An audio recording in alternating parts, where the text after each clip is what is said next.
Through the depths of Earth, where darkness, pressure, and solid rock collide, humanity has carved silent wonders that connect two worlds. What once existed only in science fiction has become proof of human determination. The power to bore colossal tunnels through mountain ranges spanning over 22,000 meters. Every meter drilled represents not just precision engineering, but a mark of resolve that drives us to venture where no one has gone before. Deep within mountain shadows, the machines keep turning day and night, each rotation echoing civilization's heartbeat. This is more than tunnel construction. It's the art of carving pathways to the future. But here's what the success stories never reveal. Early tunnel attempts ended in catastrophic collapse. Mountains swallowed entire crews. Rock bursts killed dozens of workers in seconds. Water infiltration flooded half-finished tunnels. The engineers who survived those disasters discovered secrets that would revolutionize underground construction forever.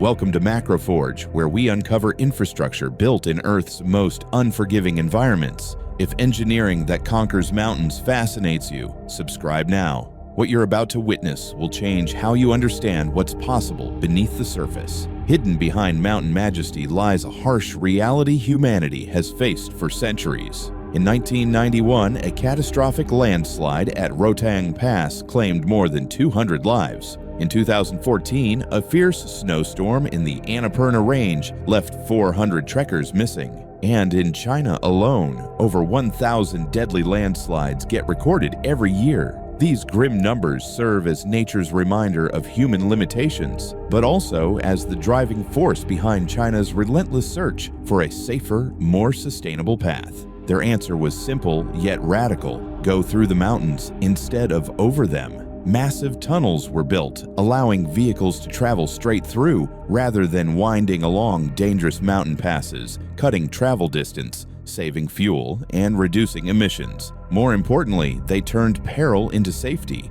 transforming rugged peaks into vital arteries connecting isolated regions to economic centers. But mountains don't surrender easily. What came next required seeing through solid rock to turn the dream of tunneling through mountains into reality. Every project begins with a plan detailed down to the smallest element. After determining the route to be connected, engineers begin the first stage, a comprehensive geological survey. They drill exploratory holes dozens of meters deep, sometimes more than 300 meters into the mountain, to collect rock samples and measure hardness, porosity, and groundwater pressure. Each sample helps them better understand the mountain's internal structure, pinpoint fault zones, weak rock layers, and areas prone to landslides. At the same time, environmental specialists assess how the project might affect surrounding landscape, from erosion risks and changes in underground water flow to impacts on nearby ecosystems. All this data is digitized and fed into three-dimensional geotechnical simulation software, allowing engineers to see through the mountain and calculate the optimal slope, alignment, and curvature radius. From these measurements and simulations, the safest and most efficient construction plan is finally chosen. But knowing the route wasn't enough. What came next gave the project its first breath. Amid dense rock and heavy darkness, the project receives its first breath: the ventilation system. At depths of hundreds of meters where pressure, dust, and heat can make air toxic within minutes, engineers must create an artificial network to sustain life underground. From the construction center, vertical shafts are drilled up to the surface, each about 4 to 6 meters wide and up to 200 meters high, bringing in fresh air while expelling exhaust gases. Inside, sensors constantly monitor oxygen levels, temperature, and toxic gases, coordinating powerful jet fans to keep airflow steady. These ventilation shafts are built using the raise boring technique, where the drill head is operated from inside the tunnel and pushed upward toward the surface with near-perfect precision. Once completed, the entire network becomes the lungs of the project, allowing hundreds of workers to labor for hours beneath the mountain while still breathing breathable air. But ventilation alone couldn't bore through rock. What arrived next would become the ultimate underground weapon. Outside the construction site is shrouded in a haze of dust, while deep inside the mountain, a colossal machine is slowly being assembled. The tunnel boring machine, a true symbol of the modern infrastructure era. Positioning this giant for its first operation is a highly complex process demanding absolute precision and seamless coordination among hundreds of engineers. The entire system is delivered to the site through hundreds of specialized transport vehicles, each carrying modules weighing from dozens to hundreds of tons. From the supporting frame and control cabin to the hydraulic systems and the cutter head, the heaviest component weighing over 1,500 tons and nearly 15 meters in diameter. Auxiliary tunnels are widened and temporarily reinforced with steel and sprayed concrete to make room for these massive components. In the confined space illuminated by hundreds of industrial lamps, the modules are connected and aligned using laser sensors with a tolerance margin of no more than 5 millimeters. Powerful hydraulic jacks lift the cutter head into position, linking it step by step with the body and tail sections according to a predetermined sequence. Once fully assembled, the entire tunnel boring machine stretches nearly 100 meters long, the equivalent of a 30-story building laid on its side with thousands of mechanical parts perfectly fitted together, forming a unified steel giant ready to pierce through the solid heart of the mountain. Then came the moment of truth. Would the mountain surrender, or would the machine fail? From the central control cabin, the electrical, hydraulic, and pneumatic systems come alive. In an instant, the mountain trembles slightly. The tunnel boring machine begins to move. Nearly 100 meters long and weighing over 3,000 tons, the machine advances slowly yet powerfully, with thousands of mechanical components working in perfect harmony. At this stage, the cutter head is already buried deep in the rock, while the rear section is still being assembled in the launch chamber, a process requiring precise coordination between power, water, air, and conveyor systems that must run without interruption. At the front, 4 massive hydraulic cylinders press the cutter head against the rock with up to 500 tons of force. 23 alloy discs spin with immense torque, crushing layers of rock as hard as steel. Each drilling cycle advances about 1.2 meters, taking roughly 30 minutes and repeating more than 50 times per shift. The crushed rock is collected and carried out by an automated conveyor, while high-pressure water jets constantly cool and clean the cutter head, reducing friction. Once a cycle ends, the gripper shield pushes forward. Hydraulic clamps lock onto the tunnel walls, and the next cycle begins. This rhythm, press, release, advance, drill, repeats endlessly, day and night, until the tunnel is complete.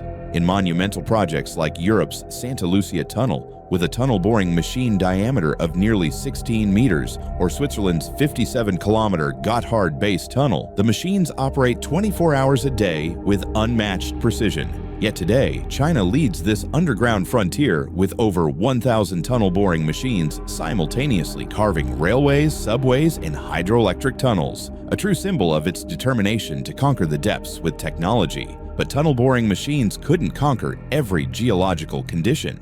What came next required returning to ancient methods with modern precision. Although the tunnel boring machine has ushered in a new era of modern construction technology, not every type of geology is suitable for this colossal machine to operate at full efficiency. In areas with soft, porous, or unstable rock layers, where even the slightest vibration could trigger a collapse, engineers must return to a seemingly old yet time-tested method: controlled drilling and blasting. This technique requires a sophisticated blend of rock mechanics, explosive chemistry, and the highest level of safety control. The process begins with a detailed geological survey, seismic measurements, and determination of the safe vibration limits. The construction team then drills hundreds of holes, each 5 to 6 meters deep, arranged in a fan pattern to direct the explosive energy evenly through the rock. Before every detonation, all wires and electric detonators are checked for resistance to prevent leakage or short circuits. Geological data is fed into 3-dimensional simulation software to precisely calculate the amount of explosive and the delay timing between each blast point, ensuring the explosion propagates in a controlled direction. Each hole is loaded with 80 to 100 kilograms of explosives combined with fast and slow reacting chemical agents so that the blast unfolds in a preset sequence. When the warning signal sounds 3 times, the ground shakes and the rock shatters exactly as designed. Immediately after the explosion, 2 high-power ventilation ducts are activated to extract toxic gases and dust. About 20 minutes later, the engineering team enters to measure tunnel wall deformation, clear loose debris, and spray a temporary layer of shotcrete to stabilize the rock ceiling. Despite its advantages in speed and cost, the drilling and blasting method demands absolute precision. Even a slight miscalculation could cause cracks, water leaks, or collapses. That's why modern tunneling projects now integrate vibration sensors, digital simulations, and real-time monitoring, allowing this traditional technique to work alongside tunnel boring machines. But even controlled blasting had limits. What emerged next would work with the mountain rather than against it. As drilling and blasting techniques began reaching their limits in weak and complex geological zones, the tunneling industry entered a new era, one that is more sophisticated, safer, and more adaptable. This is the sequential excavation method, also known as the New Austrian Tunneling Method, or NATM. Developed in Europe during the 1960s, it marked a turning point in tunneling history,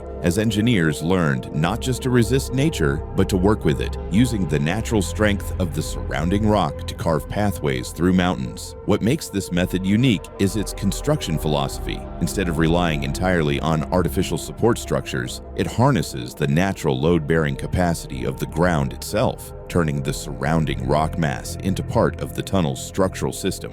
Each section of the tunnel is excavated only about 1 to 1.5 meters at a time and immediately covered with a 25-centimeter layer of sprayed concrete to stabilize the roof and walls. Rock bolts and steel mesh are then installed to distribute stress, creating a natural load-bearing arch between the rock and the concrete. Once monitoring data confirm that the surrounding stress has reached equilibrium, the permanent lining is built using cast or high-pressure sprayed concrete, forming a durable structure for the entire tunnel. This method can reduce reinforcement materials by 30 to 40% while minimizing vibration and surface settlement, a crucial advantage for tunnels near residential areas or existing infrastructure. However, achieving such precision requires continuous geotechnical monitoring with hundreds of sensors attached directly to the tunnel walls to measure deformation, stress, and displacement in real time. All data are transmitted to a central control room,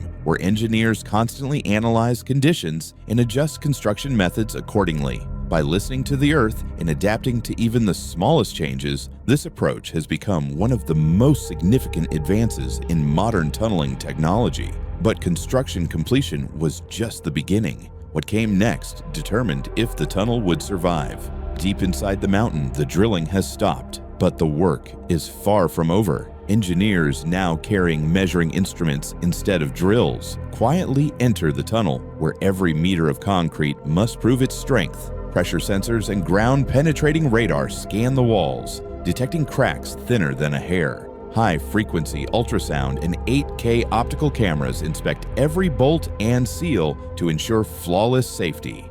In the control room, hundreds of real-time indicators track the tunnel's lungs, jet fans, smoke sensors, drainage pumps, and a 10-megawatt backup power system, all tested under strict NFPA 502 and EN 54-5 standards. Every reading and vibration is recorded and analyzed until perfection is reached. Only then is the tunnel declared ready, a true symbol of precision and human resilience beneath the earth. But declaration wasn't enough. The tunnel needed constant vigilance. As the first vehicles begin to pass through, the tunnel enters its full operational phase, where every system must perform with absolute precision. Along its many kilometers, more than 1,500 sensors are embedded in the tunnel walls, continuously recording data on vibration, pressure, humidity, and water leakage with constant updates. This information is transmitted to the control center, where intelligent monitoring software analyzes the data and issues early warnings if it detects even a 0.2 millimeter deformation in the concrete structure. Each year, maintenance is carried out on a strict schedule. The 200 kilowatt jet fans, lighting systems, smoke detectors, signal boards, and cameras are all inspected, cleaned, and recalibrated to maintain peak performance. Drainage channels over 1.5 meters deep are regularly cleared, while 1,000-liter per minute pumps are tested to handle heavy rain scenarios. Maintenance work usually takes place at night when traffic flow drops below 20%, minimizing disruption for drivers. When the first light shines into the tunnel, it marks more than the completion of a project. It is the result of years of research, excavation, and assembly measured to the millimeter. China builds mountain tunnels over 22,000 meters long using comprehensive geological surveys, drilling 300 meters deep, installing ventilation shafts 4 to 6 meters wide and 200 meters high, assembling tunnel boring machines 100 meters long, weighing 3,000 tons with cutter heads 15 meters in diameter, pressing 500 tons of force, advancing 1.2 meters every 30 minutes, repeating 50 times per shift, operating over 1,000 tunnel boring machines simultaneously, deploying controlled explosives 80 to 100 kilograms per hole in fan patterns with precise timing, implementing new Austrian tunneling method, excavating 1 to 1.5 meters at a time with 25 centimeters sprayed concrete layers, reducing reinforcement materials 30 to 40%, installing 1,500 sensors monitoring 0.2 millimeter deformations, maintaining 200 kilowatt jet fans, and 1,000 liter per minute drainage pumps. From geological surveys through tunnel boring machines to real-time monitoring, this proves mountain barriers aren't obstacles, they're challenges waiting for engineering determination. What impressed you most? The 1,500-ton cutter head, the 50 cycles per shift, the 0.2 millimeter precision? Drop your thoughts below. Thanks for watching Macro Forge, where mountains become pathways and rock becomes progress. See you in the next one.